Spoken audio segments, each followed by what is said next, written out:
Voilà, écoutez, cette semaine, j'étais en train de lire un blog chrétien et un des titres, c'était la difficulté pour les pasteurs d'arriver à des périodes comme Noël, parce qu'après toutes ces années, on doit toujours reprêcher la même histoire et comment faire pour trouver du neuf. C'est ça le problème, d'accord ? Et c'est dur de retrouver systématiquement du neuf. Et ce blog disait, écoutez, de toute façon, les fidèles de votre église sont comme vous. Ils oublient la plupart des trucs qu'ils entendent, d'accord ? Et c'est vrai que des fois, je me dis, qu'est-ce que j'ai prêché dimanche dernier ? Et j'oublie, d'accord ? Et ça va de pire en pire avec les années. Et donc, ils ont dit, mais n'ayez pas peur de reprêcher les messages du passé. Donc, j'ai décidé, puisque c'est notre 10e année, de reprêcher le premier message que j'ai donné il y a 10 ans en arrière sur Noël, le jour de Noël, d'accord ? Et ce message, je l'ai intitulé « Les hommes qui ont raté Noël ». Les hommes qui ont raté Noël. Je commence avec cette histoire.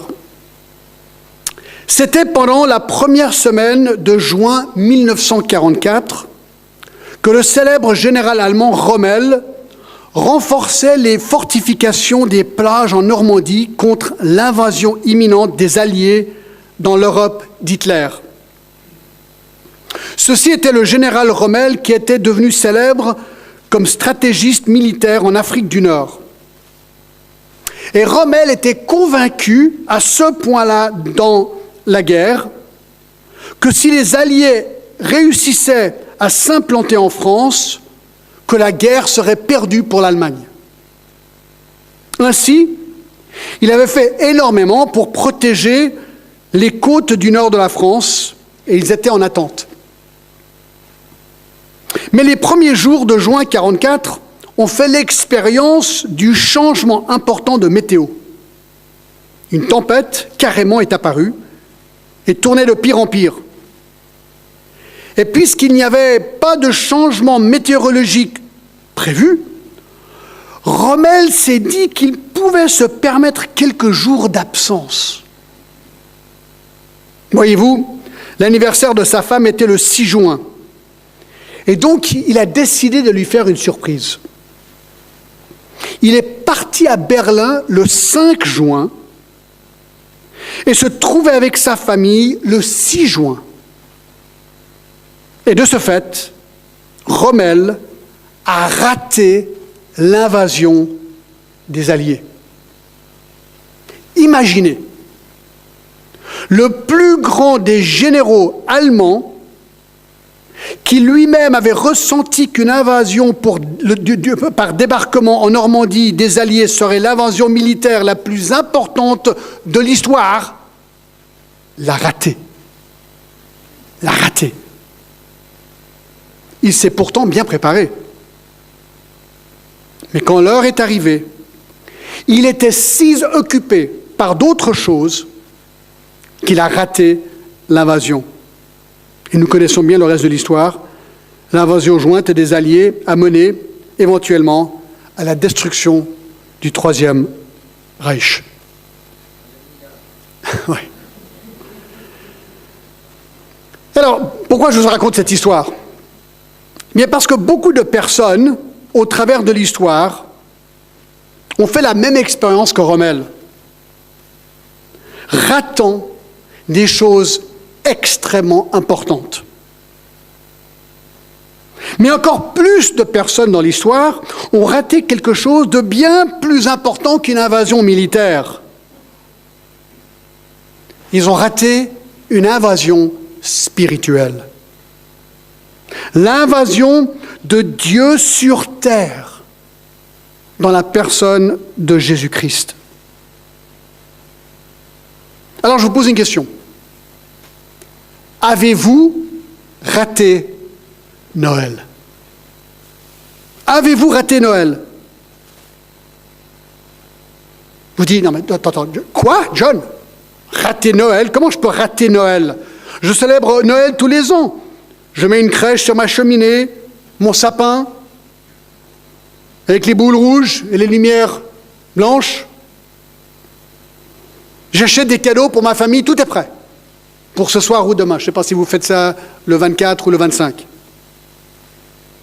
J'écris même des cartes de vœux. Aujourd'hui, j'envoie des emails de vœux. À tout le monde que je connais. John, moi, je suis à fond dans Noël. Non, en fait, je vous parle à vous. Je vous parle à vous. Je vous pose la question, vous qui célébrez Noël, avez-vous raté Noël? Avez-vous tragiquement raté Noël cette année et peut-être les années passées? Si oui, vous n'êtes pas seul. Beaucoup de gens célèbrent Noël en ratant Noël. Alors, peut-être que vous ne savez pas, mais si on fait un bond en arrière de plus de 2000 ans, au moment où Jésus est né, saviez-vous qu'à cette époque de la naissance de Jésus-Christ, oui, ce premier Noël, ce tout premier Noël à Bethléem, que des hommes ont raté l'événement le plus important dans l'histoire du monde, qui était juste sous leurs yeux.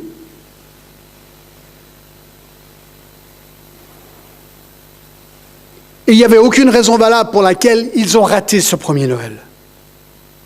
Mais ils l'ont raté. Alors ce matin, j'aimerais vous présenter 3 hommes qui ont raté Noël à l'époque de Jésus. Numéro 1. Allons à Luc chapitre 2.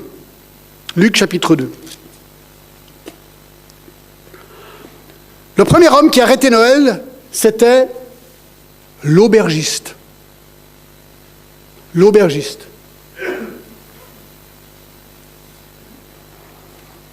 Luc chapitre 2, nous avons cette histoire intéressante. C'est le recensement officiel romain.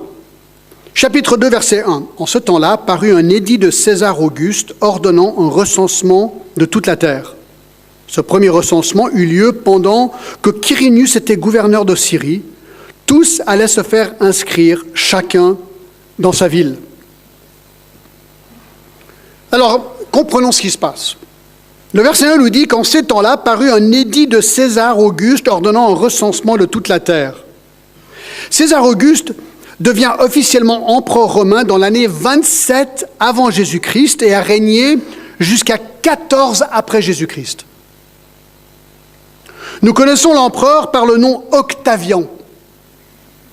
En tant qu'empereur, César Auguste ou Octavian décide à ce moment-là de faire un recensement, c'est-à-dire il va dénombrer de manière détaillée tous les habitants, et le texte nous dit sous la terre. Alors sous la terre à l'époque, c'était dans l'Empire romain. Pour une meilleure, le but, c'est pour une meilleure perception des impôts. S'ils savent combien de gens il y a, ils arrivent à calculer les impôts qu'ils devraient pouvoir recevoir.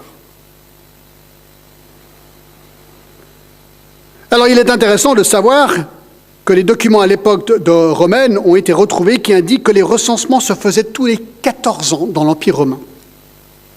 Et donc, la Judée et la Galilée sont inclus dans ce recensement parce qu'ils sont occupés par les Romains et font donc partie de l'Empire romain. Donc au verset 2, ce premier recensement eut lieu pendant que Quirinius était gouverneur de Syrie. Donc on apprend que ce recensement eut lieu pendant que Quirinius était le gouverneur de Syrie, je répète le verset. Mais ce que je trouve intéressant, c'est que ça prouve que ce texte est posé dans l'histoire.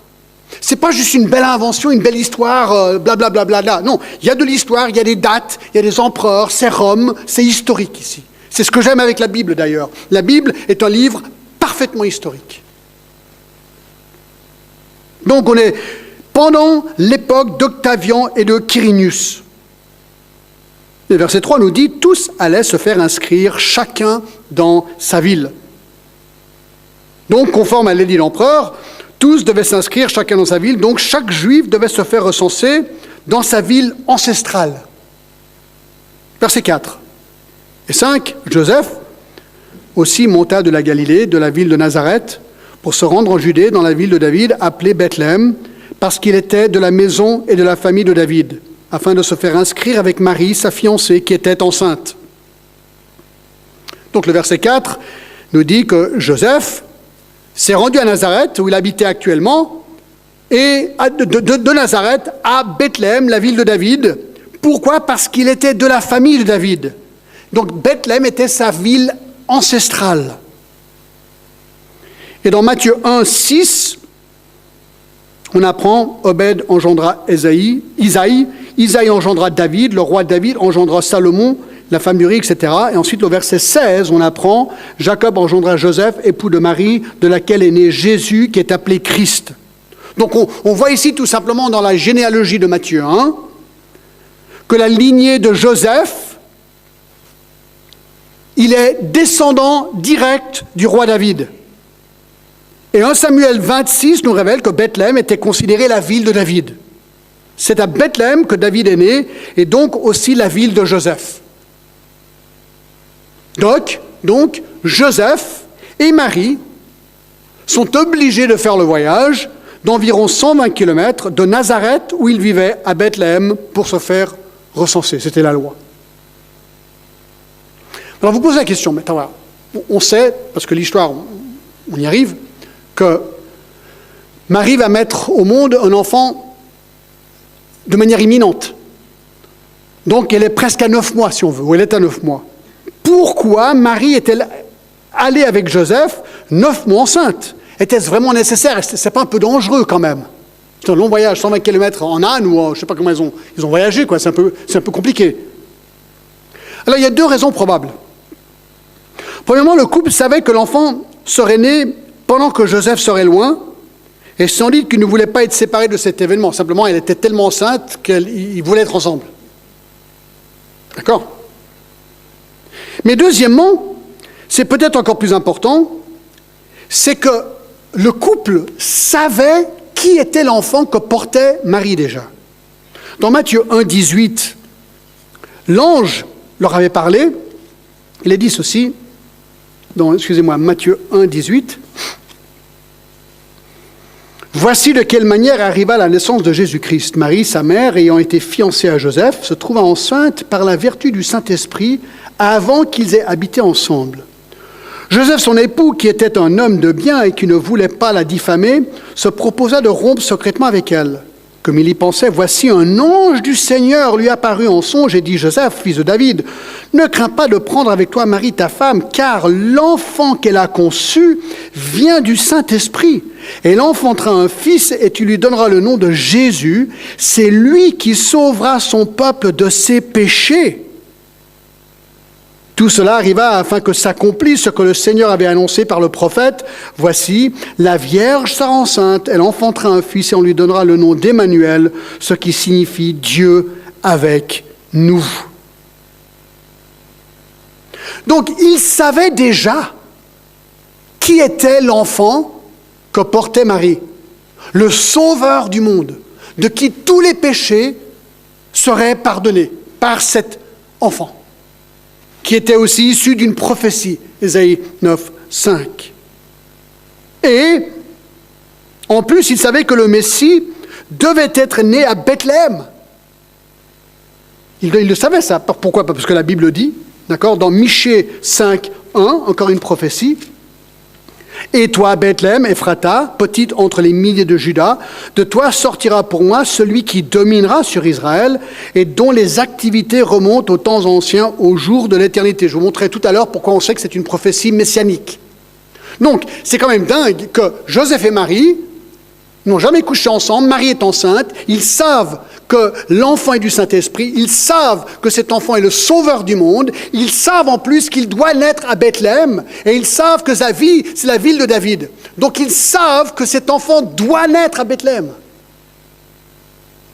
C'est inimaginable, ce qu'ils savaient déjà. Donc ils se disent, écoute, chérie, je crois qu'il faut qu'on y aille, quoi. C'est vraiment important qu'on y aille. Et tu ne vas pas avoir ton bébé avant qu'on arrive à Bethléem, c'est la Bible qui le dit. Et donc ils ont fait confiance au Seigneur, ils sont partis pour Bethléem, grâce au recensement romain. Regardez, mes amis, parfois si on doute, là j'ai des frissons, si on doute sur la providence de Dieu dans nos vies, quand les choses vont bien ou les choses vont mal, imaginez que la raison que Joseph et Marie sont allés à Bethléem pour accomplir la prophétie, c'est que Dieu a mis dans le cœur de Quirinius de faire un recensement pour qu'ils y aillent. Est-ce que Dieu contrôle les événements de la vie, mes amis? Oh oui, qu'il contrôle les événements de la vie. Oh oui. Donc, moi je trouve cette pensée extraordinaire. Dieu a souverainement orchestré les événements de l'Empire romain pour accomplir cette prophétie. Pour que Jésus soit né à Bethléem, comme Michée 5 l'exigeait. On est de retour dans Luc 2. Verset 6, pendant qu'ils étaient là, le temps de Marie devait accoucher arriva. Elle enfanta son fils premier-né, elle l'emmaillota, le coucha dans une crèche parce qu'il n'y avait pas de place pour eux dans l'hôtellerie. Écoutez, je ne sais pas si ça vous marque, mais moi ça me marque. Le verset 7, elle l'emmaillota, le coucha dans une crèche. Pourquoi? Fin du verset. Parce qu'il n'y avait pas de place pour eux dans l'hôtellerie. Alors c'est ici, mes amis, que nous rencontrons la première personne qui a raté Noël, ce jour-là. C'était l'aubergiste. Alors ce qui est intéressant avec l'aubergiste, c'est que rien n'est mentionné dans la Bible vis-à-vis de lui, de manière explicite. On ne connaît pas son nom. Et pourtant, avant d'écrire son évangile, Luc, l'auteur, a fait des recherches précises sur chaque fait qu'il mentionne. Dans Luc 1,3, Luc dit ceci, « Il m'a aussi semblé bon, après avoir fait des recherches exactes sur toutes ces choses depuis leur origine, de les exposer par écrit. » Donc il a fait des recherches. Il n'a pas su trouver le nom de l'aubergiste. Ou du moins, ce n'était pas important qu'on le sache. Personne, apparemment, ne se rappelait de lui. En fait, il n'y avait aucune raison de se rappeler de lui. Pourquoi? Parce qu'il avait complètement et totalement raté Noël. Tout ce que nous savons avec certitude, c'est que lorsque Joseph et Marie se sont présentés à l'auberge pour une chambre, on leur a dit qu'il n'y avait plus de chambre pour eux et pas de place pour eux. Alors pourquoi? Essayons d'imaginer et comprendre pourquoi. Alors l'explication traditionnelle est qu'il y avait tellement de Juifs à Bethléem pour le recensement qu'il n'y avait plus de chambre à l'auberge. Alors ça, c'est possible. C'est pas impossible, mais il faut savoir que les Juifs étaient des gens très cordiaux. Et si une femme de 9 mois enceinte, qui sans doute expérimentait déjà des contractions, se présentait à l'hôtel pour une chambre, certainement qu'un autre Juif lui aurait offert sa chambre. C'est comme si une femme enceinte rentre dans le bus ou dans le tram, la logique des choses, c'est qu'on se lève pour lui offrir sa place. C'est ce qu'ils auraient fait. Mais il y a une autre explication possible et probable. Afin de faire le recensement, les Romains avaient envoyé une délégation importante de personnes à Bethléem et dans les autres villes de l'Empire romain aussi. Les Romains ne logeaient jamais chez un Juif, jamais. Eux logeaient dans les hôtels. Ainsi, on peut supposer que les Romains étaient installés dans l'hôtellerie de Bethléem et que l'aubergiste, un Juif, était en quelque sorte coincé. Pouvait-il virer un Romain pour donner la place à une femme juive enceinte? Un peu compliqué. Alors j'imagine la scène. Joseph arrive avec Marie, enceinte. Ils entrent tous les deux dans l'auberge pour prendre une chambre. Ah, il fait bon à l'intérieur. L'auberge est remplie de gens, les Romains surtout, des gens qui rient, des gens qui mangent, des gens qui boivent. Peut-être un feu est allumé dans la cheminée. Il y a des bougies allumées partout. C'est la fête. Non seulement l'auberge est pleine, mais il y a beaucoup de mouvement dans l'auberge. Les gens travaillent. Est-ce que vous savez ce que c'est? Bon, je ne sais pas, mais je suppose que ça demande de faire tourner une auberge pleine à craquer de gens qui ont des demandes. Des draps frais sur les lits, les chambres doivent être propres, il faut faire à manger aux invités, prendre soin de leurs chevaux, être sûr que le feu ne s'éteint pas, remplacer les bougies qui s'éteignent, faire les comptes. Et tout d'un coup, dans ce cohue de travail, une femme enceinte arrive. S'il vous plaît, est-ce qu'on pourrait avoir une chambre? Lui, il va dire quoi? C'est un peu compliqué, moi je ne peux pas virer un Romain, quoi. Et puis en plus, peut-être il s'est dit, mais imagine, je lui loue une chambre, elle accouche dans un lit. Oh. Il y avait toutes les raisons au monde de refuser cette requête.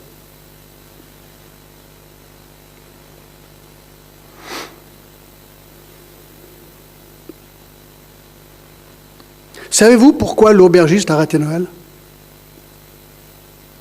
À cause de ses préoccupations matérielles.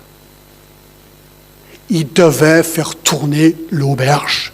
Et il devait servir les Romains.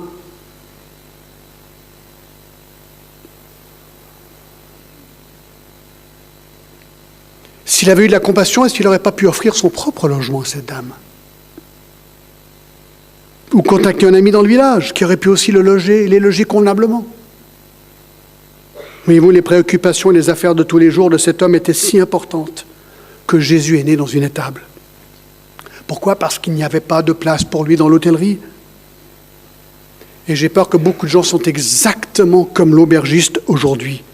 Ils ratent Noël pour les mêmes raisons. Des préoccupations matérielles, le travail, leur carrière, leur vie active du quotidien, qui ne permet aucune place pour Jésus-Christ dans leur vie. Où ils disent, ouais mais John, les Romains sont là, je n'y peux rien. Je dois travailler, mon travail me prend du temps, je dois assurer mon avenir, je dois me faire de l'argent, je dois partir en vacances, je dois assurer que ma vie soit prospère, je n'y peux rien. Vous savez, pour ces gens-là, il y a tellement à faire dans leur vie qu'il n'y a tout simplement pas de place pour Jésus-Christ. Ils calculent comment trouver les meilleurs prix pour ce qu'ils veulent acheter. Ils calculent comment l'acheter, le garder, le polir, l'investir, le faire grandir. Et finalement, comme l'aubergiste, ils ratent Noël. C'est un peu comme la parabole du souper, vous vous rappelez, dans Luc 14, verset 15. Un de ceux qui étaient à table, après avoir entendu ces paroles, dit à Jésus, « Heureux celui qui prendra son repas dans le royaume de Dieu. » Et Jésus lui répondit, « Un homme donna un grand souper, et il invita beaucoup de gens. Et à l'heure du souper, il envoyait son serviteur dire aux conviés, « Venez, car tout est prêt. » Mais tous, unanimement, se mirent à s'excuser. Le premier dit, « Non, j'ai acheté un champ, et je suis obligé d'aller le voir. Excuse-moi, je te prie. » Un autre dit, « J'ai acheté 5 paires de bœufs, et je vais les essayer, excuse-moi, je te prie. » Un autre dit, « Je viens de me marier, c'est pourquoi je ne puis y aller. » Le serviteur de retour rapporta ses choses à son maître. Alors le maître de la maison, irrité, dit à son serviteur, « Va promptement dans les places et dans les rues des villes et amène les pauvres, les estropiés, les aveugles, les boiteux. »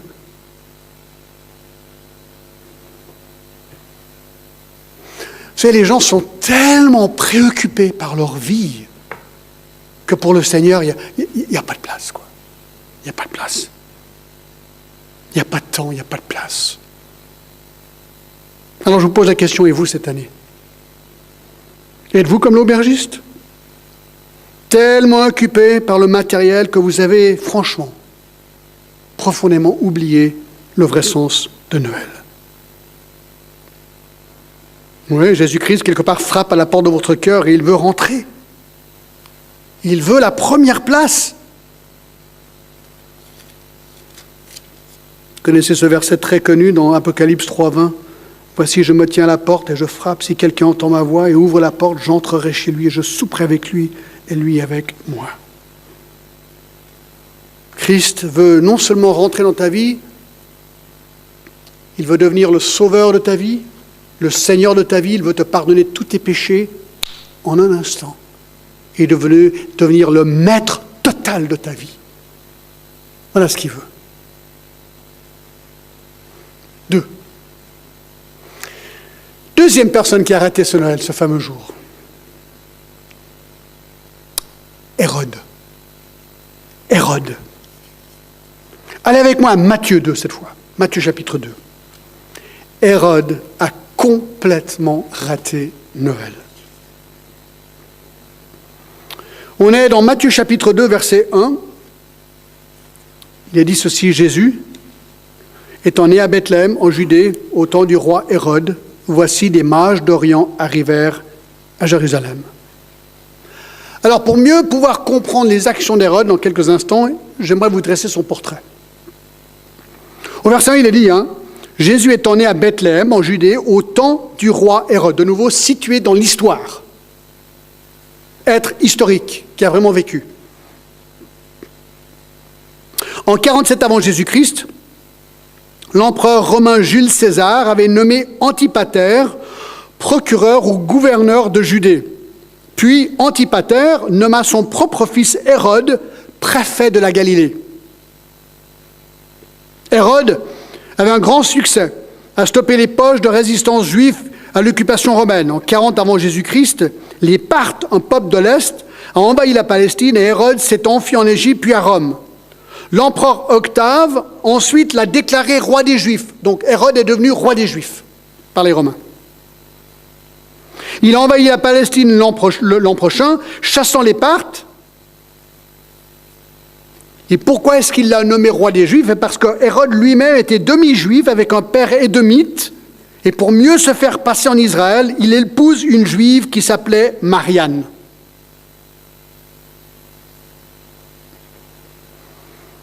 Donc en temps de déprime économique en Palestine, il rendait une portion des taxes qu'il prenait du peuple. Donc il y avait un côté très bon de cet homme. Pendant une famine sévère en 25 avant Jésus-Christ, il a même fondu des objets d'or afin d'acheter de la nourriture pour les pauvres. Il a construit des théâtres, des hippodromes, il a reconstruit des villes pour le peuple. Ainsi le pont de Césarée, finalement c'est lui, le port de Césarée, excusez-moi, c'est lui qui a décidé de reconstruire le temple des Juifs à Jérusalem. Et aussi son lieu à Masada. C'est tout lui qui a fait ça. Donc ça, c'est son côté positif. Mais il avait un côté vraiment négatif aussi. Cruel et sans pitié. Un homme extrêmement jaloux, qui se sentait toujours menacé. Il tenait à son pouvoir et quand on menaçait son royaume ou sa position, il n'hésitait pas un instant à éliminer le coupable en le tuant ou l'en faisant tuer. Il s'est senti menacé une fois par le haut sacrificateur Aristobulus, le frère de sa femme Marianne. Il l'a fait noyer. Et puis il a organisé un grand enterrement auquel il a fait semblant de pleurer. Puis il a fait tuer sa propre femme Marianne, ainsi que sa mère et 2 de ses propres fils. 5 jours avant sa propre mort, à peu près 1 année après la naissance de Jésus, il a fait tuer son 3e fils. Et finalement, son dernier acte barbare était au moment de sa propre mort, sachant que personne lamenterait sa mort. Il a fait arrêter plusieurs personnes connues à Jérusalem et les a mis en prison. Il a donné l'ordre qu'au moment où lui mourait, que tous les prisonniers soient exécutés afin de garantir que Jérusalem pleure lorsqu'il meurt. Donc, verset 1. Jésus étant né à Bethléem en Judée au temps du roi Hérode. Voilà le Hérode dont on parle ici. Un homme à double face, avec une façade très aimable, mais une autre façade avec un cœur sans pitié, cruel, jaloux, meurtrier, enflé d'orgueil. Donc il habite à Jérusalem. Et il y a un incident étonnant qui se passe dans Matthieu 2. Il est là, dans son palais à Jérusalem. Et nous apprenons, regardez, Jésus étant né à Bethléem en Judée, au temps du roi Hérode, voici des mages d'Orient arrivèrent à Jérusalem. Des mages d'Orient. Et pourquoi est-ce qu'ils sont venus? Ils disent, où est le roi des Juifs qui vient de naître? Verset 2. Car nous avons vu son étoile en Orient et nous sommes venus pour l'adorer. Alors malheureusement, les cartes de Noël que nous achetons nous ont fait une défaveur par rapport à ces mages d'Orient. Quelque part, on a l'impression que ce sont des hommes un peu folkloriques, inventés sur leurs 3 chameaux. Rien n'est dit qu'ils avaient des chameaux. Rien nous dit dans la Bible qu'ils étaient 3. D'accord? Mais c'est comme ça qu'on les connaît. En fait, ce qui est intéressant avec ces mages, c'est que ce sont des hommes tout à fait historiques. Qui sont ces mages? Eh bien, reculons 6 siècles en arrière, 600 ans en arrière du texte qu'on est en train de lire. Il y a un prophète qui s'appelle Daniel. Daniel, le prophète juif, vivait en Babylonie. Comme beaucoup d'autres juifs, il avait été déporté là-bas. Il a eu le don de Dieu de pouvoir interpréter plein de rêves, surtout pour les rois de Babylonie là-bas. Et dans Daniel, chapitre 5 et le verset 1, grâce au fait qu'il pouvait interpréter les rêves, il a été promu. Et on apprend ceci dans 5.1 de Daniel, donc écrit 800 ans avant Jésus-Christ. Le roi Belshazzar donna un grand festin à ses grands au nombre de 1000 et il but du vin en leur présence. Excusez-moi, oui, c'est le verset 11 que je voulais.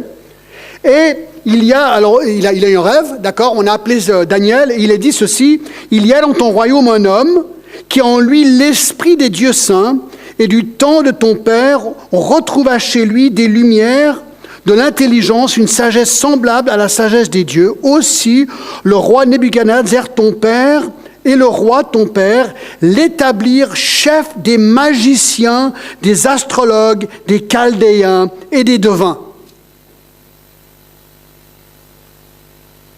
Donc, ce qu'on apprend dans Daniel 5.11, c'est que Daniel, le prophète de l'Ancien Testament, à un moment donné, puisqu'il avait le don d'interpréter des rêves, a été promu chef des mages en Babylonie.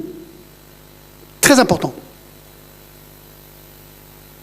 Pourquoi? Parce que 4 chapitres plus tard, dans Daniel 9, il donnera une prophétie époustouflante sur la venue du Messie. On n'a pas le temps de regarder, c'était très détaillé, d'accord? Mais c'est dans Daniel. Et il va décrire le jour de l'entrée du Messie à Jérusalem. On remonte 6 siècles plus tard, la naissance de Jésus. Les descendants de ces mages, de qui Daniel était le chef, selon Daniel 5.11, viennent à Jérusalem avec les prophéties de Daniel en main, le livre de Daniel que nous avons dans notre Bible, à la recherche du roi des Juifs. Nulle part nous est-il dit qu'ils étaient 3.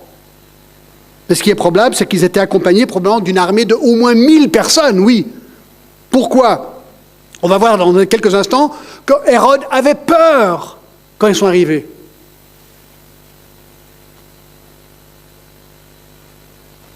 Et oui, voilà pourquoi le texte nous dit que tout Jérusalem fut troublé. Parce qu'ils pensaient que peut-être ces gens allaient venir faire la guerre. Non, ils venaient chercher le Messie, le roi des Juifs. Pourquoi? Parce que d'un côté, ils avaient la prophétie de Daniel, mais de l'autre côté, Dieu leur a donné un miracle, une étoile pour les guider. Donc, on reprend le verset 1, Jésus étant né à Bethléem en Judée, au temps du roi Hérode. Voici des mages d'Orient arrivèrent à Jérusalem et dirent, où est le roi des Juifs qui vient de naître? Car nous avons vu son étoile en Orient et nous sommes venus pour l'adorer. Ils étaient à recherche du Messie pour l'adorer. Alors le roi Hérode, ayant appris cela, fut troublé et tout Jérusalem avec lui. Et si c'était 3 gars sur 3 chameaux, je ne pense pas qu'il aurait très peur. Non, ils sont venus avec une armée. Il assembla tous les principaux sacrificateurs et les scribes du peuple et il informa auprès d'eux le lieu où Christ devait naître. On y reviendra dans quelques minutes. Ils lui dirent à Bethléem en Judée, et voici ce qui est écrit par le prophète. Et toi, Bethléem, terre de Juda, tu es certes pas moindre entre les principes villes de Juda, car de toi sortira un chef qui paîtra Israël, mon peuple. Alors Hérode fit appeler en secret les mages et s'enquit soigneusement auprès d'eux. Depuis combien de temps l'étoile brillait? Puis il envoya Bethléem en disant, allez et prenez des informations exactes sur le petit enfant. Quand vous l'aurez trouvé, faites-le moi savoir, afin que j'aille aussi moi-même l'adorer.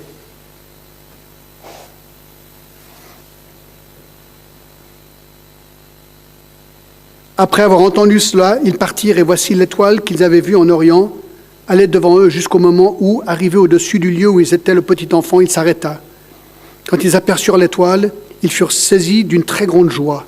Ils entrèrent dans la maison, virent le petit enfant avec Marie, sa mère, se prosternèrent et l'adorèrent. Ils ouvrirent ensuite leur trésor et lui offrirent en présent de l'or, de l'encens et de myrrhe. Voilà pourquoi ils disent qu'il y en a 3, parce qu'ils ont offert 3 cadeaux. Puis, divinement avertis en songe de ne pas retourner vers Hérode, ils regagnèrent leur pays par un autre chemin. Alors maintenant, j'aimerais vous montrer la suite. Regardez verset 13. Lorsqu'ils furent partis, voici un ange du Seigneur apparut en songe à Joseph et dit, lève-toi, prends le petit enfant et sa mère, fuis en Égypte et reste ici jusqu'à que je parte, que je te parle. Car Hérode cherchera le petit enfant pour le faire périr. Joseph se leva, prit de nuit le petit enfant et sa mère et se retira en Égypte. Il y resta jusqu'à la mort d'Hérode afin que s'accomplisse ce que le Seigneur avait annoncé par le prophète. J'ai appelé mon fils hors d'Égypte. Continuons. Alors Hérode, écoutez maintenant, voyant qu'il avait été joué par les mages, se mit dans une grande colère. Et il envoya, écoutez bien, tuer tous les enfants de 2 ans et au-dessous qui étaient à Bethléem et dans tout le territoire, selon la date dont il s'était soigneusement enquis auprès d'images. Alors s'accomplit ce qui avait été annoncé par Jérémie le prophète. On a entendu des cris à Rama, des pleurs dans de grandes lamentations. Rachel pleure ses enfants. Il n'a pas voulu être consolé parce qu'ils ne sont plus. Vous vous rendez compte ce qu'il a fait? Il faut s'arrêter et réfléchir à cette scène. Ces mages sont venus dire, écoutez, on vient chercher le roi d'Israël.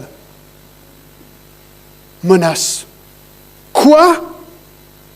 Un autre roi qui veut prendre ma place? Alors qu'est-ce qu'il fait? Il apprend l'âge qu'il devait avoir, moins de 2 ans. Il savait qu'il devait être né à Bethléem, selon les Juifs. Il fait tuer tous ses enfants et ses bébés. Ça aussi, j'ai beaucoup pensé à cette histoire, elle me touche beaucoup. Parce que je me suis dit, ces mamans et ces papas, ils en étaient pour rien dans cette histoire. Tout d'un coup, les soldats débarquent et tuent leurs enfants. Comment tu réagis dans la vie? Et pourtant, dans la providence de Dieu, Dieu l'a autorisé. Il a même averti Joseph et Marie, partez pour que votre bébé soit préservé. Mais les autres n'ont pas été préservés. Vous dites, ouais, mais c'est injuste. Ah. Il y a beaucoup de choses, la plupart des choses dans la vie qu'on ne comprend tout simplement pas. Les drames arrivent. Les épreuves arrivent. Et c'est pour ça qu'on est appelé à bénir le Seigneur quoi qu'il arrive, parce qu'on ne comprend tout simplement pas son plan. Mais il a un plan parfait. Et il sait ce qu'il fait. Alors, Hérode a raté Noël. Pourquoi est-ce qu'il a raté Noël? Une raison, orgueil. Orgueil. C'était le roi. Du moins, c'est comme ça qu'il se percevait. Il avait peur de céder son trône. Il n'avait aucune intention de laisser ce petit bébé interférer avec sa carrière, sa position, son pouvoir, ses ambitions, ses projets et son mode de vie. Alors on doit se poser la question, sommes-nous comme Hérode? Vous êtes le roi de votre vie. Vous ne voulez pas céder votre vie au roi des rois, Jésus-Christ, le Seigneur des seigneurs. Vous avez besoin d'un sauveur. Nous avons tous besoin d'un sauveur parce que nous sommes profondément pécheurs. Oui, mais j'aime mon péché. Je ne veux pas que quelqu'un vienne dans ma vie et envahir ma vie à qui je dois me soumettre. Dommage. Dommage. Vraiment dommage. Pourquoi? Vous savez ce qu'il vous offre? Matthieu 11, 28. Venez à moi, Jésus dit, vous, tous qui êtes fatigués et chargés, je vous donnerai du repos. T'es fatigué? Tu veux du repos? Viens à Christ. Viens à Christ. Jean 14, 27. Jean 14, 27. Non, c'est pas Jean 14, 27. Mais je vais vous dire où c'est. C'est pas Jean 14, 27. Ça, c'est sûr. D'accord? Mais je vais vous le trouver dans 2 secondes. Ah non, parce que je ne suis pas dans le bon livre, c'est peut-être pour ça. J'étais dans Matthieu, d'accord? Alors on va aller dans Jean 14, 27, et peut-être je vais vous donner la réponse, oui. Je vous laisse la paix, je vous donne ma paix. Je ne vous donne pas comme le monde donne. Que votre cœur ne se trouble point et ne s'alarme point. Est-ce que tu manques de paix? Viens à Christ. Il te donne la paix. Jean 16, 24. Jusqu'à présent, vous n'avez rien demandé en mon nom. Demandez et vous recevrez afin que votre joie soit parfaite. Il t'offre la joie. Il t'offre la joie. La joie est liée à une personne, pas aux circonstances de la vie. Jean 17, 26. Je leur ai fait connaître ton nom et je leur ai fait connaître afin que l'amour dont tu m'as aimé soit en eux et que je sois en eux. Il te donne l'amour. Il te donne l'amour. Acte 10, 43. Il te donne quoi encore? Tellement de choses. 10, 43. Tous les prophètes rendent de lui le témoignage que quiconque croit en lui reçoit par son nom le pardon des péchés. Vous vous rendez compte? Il est prêt à prendre tous tes péchés et les pardonner en un instant. Hérode n'en voulait rien. C'est son choix. Il est mort amer, solitaire, cruel.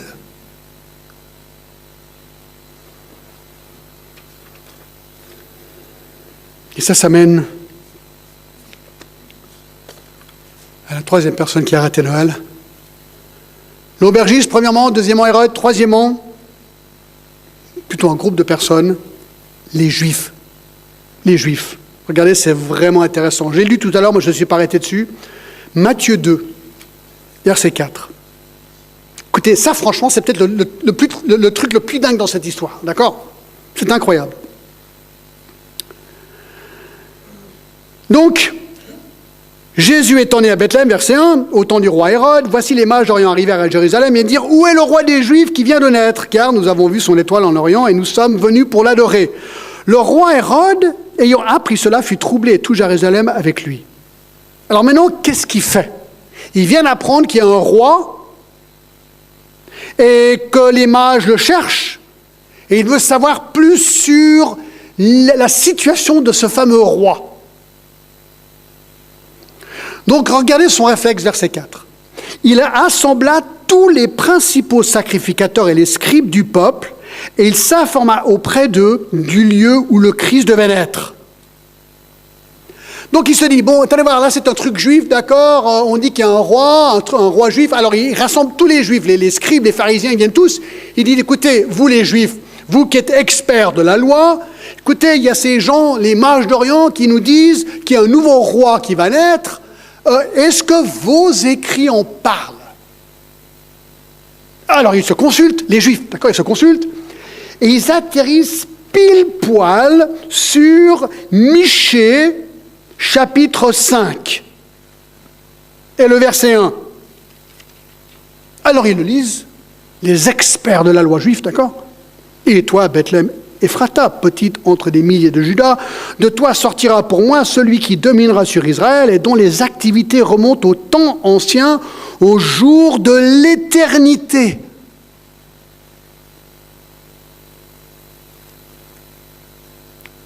Alors il regarde cette prophétie et regardez ce qui se passe. Verset 4.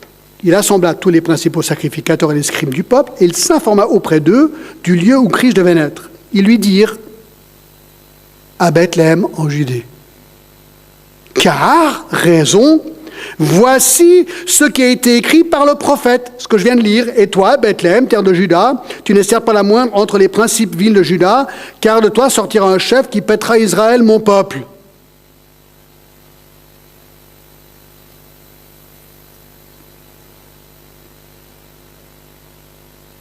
Voilà les érudits théologiques juifs du jour, et ils réussissent à pointer,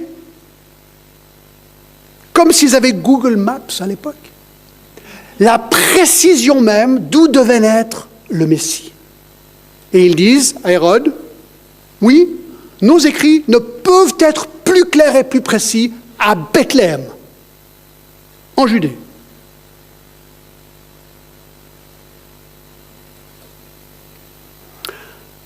Alors vous savez ce qui est le fait le plus tragique dans cette histoire?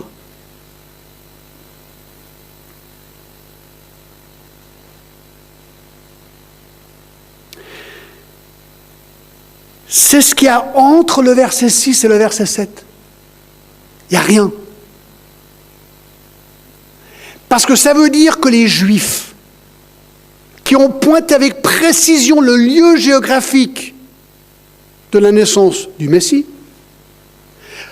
avec la confirmation des mages qui le cherchent, ces Juifs, écoutez bien, ne se sont même pas déplacés pour aller voir si en effet le Messie était né à Bethléem.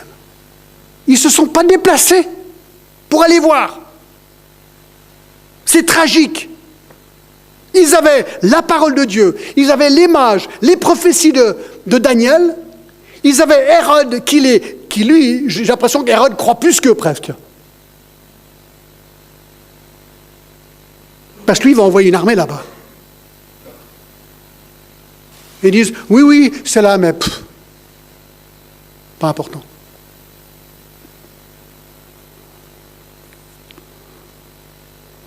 C'est dingue. Et au fait, Bethléem est à 5 kilomètres de Jérusalem. C'est vraiment pas loin, en plus. Alors vous savez pourquoi les Juifs ont raté Noël? Parce qu'ils étaient religieux. C'est la religion. Ils étaient autosatisfaits par leur religion. Ils n'avaient pas besoin de sauveur. Savez-vous ce que fait la religion dans une vie? La religion fait croire que Dieu est heureux avec vous parce que vous faites des choses que vous croyez qu'il veut que vous fassiez. Je me fais une liste de choses que je pense que Dieu que je fasse, et je les fais, donc je me dis, donc je suis un bon religieux, et donc Dieu va me faire grâce. Je prie, je vais à l'église, je fais ceci, je fais cela, je donne l'aumône. Ça, c'est la religion. Je fais des bonnes œuvres. Je n'ai jamais tué personne. Ça, on a beaucoup de gens qui le sortent, celui-là, d'accord? Et Jésus a dit que si tu dis raca à ton frère, c'est comme si tu l'as tué dans ton cœur. Donc en fait, on est tous cuits, là, quelque part. Non, la religion fait croire qu'on atteint un niveau qui plaît à Dieu. Le problème, c'est qu'il faut lire sa Bible. Et la Bible dit dans Romains 3, 23, tous ont péché et sont quoi? Privés de la gloire de Dieu. Un péché, Jacques 2,10 nous dit, est suffisant pour te condamner à l'éternité, condamné par Dieu, dans les peines éternelles. Un péché suffit. Pourquoi? Parce que Habakkuk dit que les yeux de Dieu sont trop purs pour voir le mal. Tu ne peux pas passer l'éternité dans la présence de Dieu avec ton péché, c'est impossible. Alors, tu as deux solutions. Un, je vais essayer de me débarrasser de mon péché. Bonne chance. Bonne chance, tu n'y arrives pas. Tu n'y arrives pas, pourquoi? Parce que ton cœur est rempli de péché, nous dit Jésus dans Matthieu 15. Ce n'est pas un problème externe, c'est un problème bien plus profond. Jésus a dit, c'est du cœur que viennent les mauvaises pensées, les meurtres, les adultères, les débauches, les vols, les faux témoignages, les calomnies. Bienvenue à ton cœur et au mien aussi. Je répète au cas où on n'a pas compris. Voici ton cœur, je te fais un portrait. Ton cœur, c'est quoi? Mauvaises pensées, meurtre, adultère, débauche, vol, faux témoignages, calomnie. Quand tu as ces pensées horribles, tu dis, je dois être le seul au monde. Non, on est tous pareils. On est tous coupables. Parce que notre cœur est profondément pécheur. Pourquoi? Parce que nous sommes séparés de Dieu. Donc, tu peux te dire, oui, mais attends, moi je suis une bonne personne. Bonne chance. Impossible. Impossible de te défaire de ton péché. Il n'y a qu'une solution. Il n'y a qu'une solution, mes amis. Jean-Baptiste a dit, voici l'agneau de Dieu. Qui quoi? Qui ôte le péché du monde. La seule solution, c'est que quelqu'un d'autre vienne ôter ton péché, tout ton péché. Et ça, c'est ce que Christ a fait. Il prend ton péché, il le met sur lui, il te donne à la place sa justice. Mes amis, la religion, c'est mortel. Parce que la religion te fait croire que tu es bon, quand en fait, finalement, tu es pourri à l'intérieur. Et si tu crois que par ta propre religion, tu peux te rendre pur, j'ai pitié pour toi.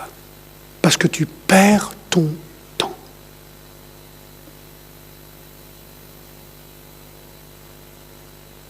Luc 19, 10, le Fils de l'homme est venu chercher et sauver ceux qui étaient perdus. Alors je conclus. 3 personnes ou 3 groupes de personnes ont raté ce premier Noël. Alors je me pose la question, aujourd'hui en 2017, y a-t-il pas un grand nombre de personnes qui ratent encore Noël? Donc je vous pose la question, êtes-vous comme l'aubergiste? Tellement préoccupé par les soucis de la vie, que vous n'avez pas le temps de penser à Jésus. C'est vraiment pas votre truc. Non, moi c'est la vie, c'est mon activité, c'est tout ce que je fais. L'église, la Bible, c'est ton choix. C'est ton choix. Et tu es en train de rater la chose la plus importante de l'histoire du monde. Deux. Es-tu comme Hérode? Tellement fier de ta propre personne qu'il n'y a tout simplement pas la place pour un roi, un sauveur, un seigneur dans ta vie. C'est toi le roi. Et je ne veux absolument pas céder ma vie à un autre roi. Ok, ça aussi c'est ton choix. Quelle tristesse d'être le propre roi de sa vie. Moi, je préfère de loin aller chez Jésus-Christ, être le roi et le Seigneur de ma vie, quoi. Aïe, aïe, aïe. Puis en plus, il me donne un manuel d'instruction, là. 3. Où êtes-vous finalement comme les Juifs, tellement religieux et fiers de vos propres efforts, qui sont certainement louables, mais insuffisants, car vous allez ou vous ratez Noël. Parce que le Sauveur s'offre gratuitement à vous. Le pardon est une offre gratuite, qu'on prend par la foi, c'est tout. Il vous donne en plus le repos, la joie, la paix, l'amour. En fait, c'est intéressant. Ce que les gens recherchent par leurs propres efforts et d'habitude n'y arrivent pas trop bien, Jésus offre gratuitement. Et les gens disent non, non, non, non. Toi, il t'offrait gratuitement, c'est quand même dingue. Alors, je termine avec ceci. Que faut-il pour trouver Noël? Regardez avec moi, Matthieu 2, c'est vraiment intéressant. Je termine, c'est rapide. Les rois mages, ils font quoi? Les rois mages, ils font quoi? Verset 11. Verset 10. Quand ils aperçurent l'étoile, ils furent saisis d'une très grande joie. Ils entrèrent dans la maison et ils virent le petit enfant avec Marie, sa mère. Écoutez, c'est un des textes, j'ai souvent dit, qui m'a fait pleurer quand je l'ai étudié pour la première fois. Regardez ce qui se passe. Ils entrèrent dans la maison et ils voient ce bébé. Ils avaient les prophéties de Daniel, ils ont fait ce long voyage, ils avaient l'étoile qui les amenait. Paf! Il est là. J'aurais dû lire le verset 9. Voici l'étoile qu'ils avaient vue en Orient, aller devant eux jusqu'au moment où, arrivé au-dessus du lieu où était le petit enfant, il s'arrêta. L'étoile s'arrête. Quand ils aperçurent l'étoile, ils furent saisis d'une grande joie. Ils entrèrent dans la maison, virent le petit enfant avec Marie, sa mère. Regardez, se prosternèrent et l'adorèrent. C'est ce film, vous savez, ce film, la Chine, là, je ne me rappelle plus, l'empereur. Et à un moment donné, l'empereur, il est là, il sort, et quand il sort ou il fait quelque chose, il y a toute l'armée qui se prosterne, comme des dominos. Vous vous rappelez ce film? C'est un peu ici, j'imagine, les trois rois mages sont là, les mages sont là, se prosternent, ils adorent Jésus. Ils adorent Jésus, et toute l'armée derrière eux, j'en sais rien, j'invente, mais j'ai l'impression que tout le monde se prosterne en train d'adorer Jésus-Christ en tant que bébé. Et ensuite, ils ouvrirent leur trésor et lui offrirent en présent de l'or et de l'encens et de la myrrhe. Oui, ils sont entrés dans la maison, il faut venir à Christ. Il faut entrer dans la maison. Il faut dire, je viens. Ils virent le petit enfant, ils l'ont reconnu. Ce n'est pas n'importe quel petit enfant, c'est Jésus-Christ, Dieu incarné, celui qu'on adore. Ils se prosternent, ils l'adorent. Quelle humilité! Personne d'autre que lui, on adore. Et ensuite, il lui donne ses trésors. Et lorsqu'on vient à Christ, c'est exactement ce qu'on fait. On dit, Seigneur, prends tout. Prends tout. Je te donne tout. Je te donne ma vie. Je te donne mon argent, mon job, tout ce que je suis, ma famille. Elle t'appartient. Fais ce que tu veux avec.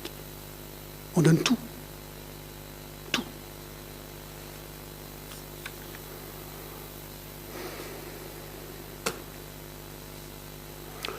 Rommel a raté le débarquement. Incroyable. Et vous, cette année, allez-vous rater l'événement le plus important de l'histoire du monde? Seras-tu comme l'aubergiste, Hérode ou les Juifs, ou comme les mages d'Orient?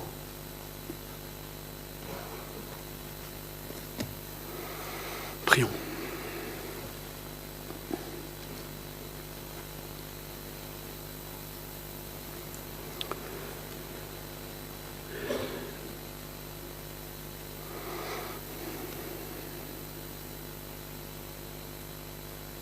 Seigneur, nous sommes bouleversés par cette histoire ce matin et quelque part ça fait presque peur de penser à ces personnes qui ont été si proches de Jésus et qui l'ont raté, complètement raté. Seigneur, tu connais chaque cœur ici, chaque personne ce matin, ici. Tu connais leurs craintes, tu connais leurs peurs, tu connais leurs joies, tu connais leurs épreuves. Peut-être il y a quelqu'un ici, Seigneur, ce matin qui est comme l'aubergiste ou comme Hérode ou comme les Juifs, et pour des raisons qui sont les leurs, on dit non à Christ.